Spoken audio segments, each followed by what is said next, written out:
Welcome दोस्तों, एक बार फिर से आपका स्वागत है बिहार बोर्ड के 10th क्लास के मैथ में। और आज हम लोग एक्सरसाइज 1.3 का VVI ऑब्जेक्टिव क्वेश्चन को देखेंगे।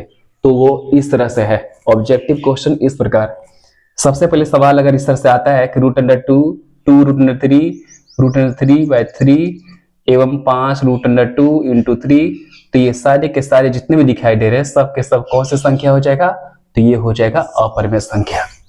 दूसरा क्वेश्चन, पाई कौन सी संख्या? ये 9th क्लास में पढ़ना था और आगे भी पढ़ेंगे।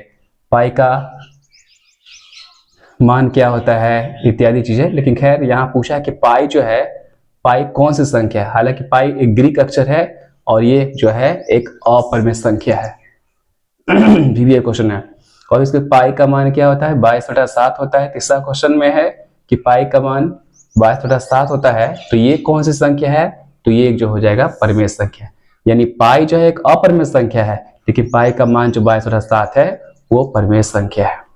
इसके बाद आगे चलते हैं। 0.2222, ये 4 को दे दिया गया है, उसके डॉट डॉट डॉट कौन सी संख्या है? तो ये है परिमेय संख्या। इसके बाद नंबर 5 सवाल को देखेंगे। तो 5वां सवाल कहता है कि 0.120120012001240 फिर डॉट डॉट डॉट कौन सी संख्या है? तो इस तरह के सवाल जब भी लगे कि रिपीट, जब भी लगे कि ये बढ़ता जा रहा है, देखिए 0 की संख्या बढ़ता जा रहा है हर एक स्टेप में, तो इस तरह की संख्या को हम लोग कहेंगे कि ये जो है एक अपरिमेय संख्या है। इसके बाद छठा ऑब्जेक्टिव क्वेश्चन आएगा, VVI क्वेश्चन है, जो बोर्ड के दृष्टिकोण से बहुत ही VVI क्वेश्चन हो जाता है। तो वो सवाल है, दो परिमेय संख्याओं का अंतर कौन सी संख्या होती है? दो परिमेय संख्याओं का जब अंतर निकालेंगे तो वो कौन सी संख्या होता है? तो वो परिमेय संख्या होता है। नंबर 7, 81/2 कहेगा कि कौन सी संख्या है? तो ये परिमेय संख्या, क्योंकि आप जानते हैं कि रूट में जो भी संख्या होता है उसका अगर वर्गमूल निकल जाता है और वो P/Q के फॉर्म में आ जाए तो कौन सी संख्या होता है? परिमेय संख्या। तो ये हो जाएगा परिमेय संख्या। इस प्रकार नंबर 8 क्वेश्चन है 0.3 इन्फिनाइट। इसको जो है रेकरिंग जो दिया गया, इसका मतलब होता है कि 3 का सिलसिला रुक नहीं रहा है, चलता जा रहा है। तो इसको जब हल करेंगे तो P/Q के रूप में करेंगे तो कुछ ना कुछ प्राप्त होता है, और P/Q में जो आता है उसको क्या कहेंगे? परिमेय संख्या। तो 8वां का आपका जवाब हो जाएगा परिमेय संख्या।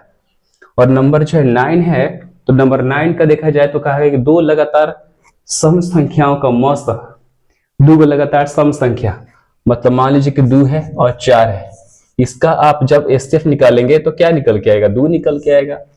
आराम से आप कैलकुलेट करके देख सकते हैं। तो इस तरह के सवाल अक्सर आते रहते हैं कि दो अभाज्य संख्याओं का मौसा क्या होता है?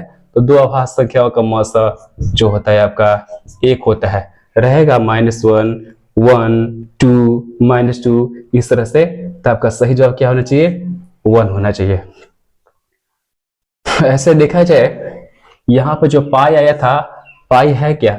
तो पाई एक ग्रीक अक्षर है, एक ग्रीक अक्षर है। पाई क्या है? तो ग्रीक अक्षर है।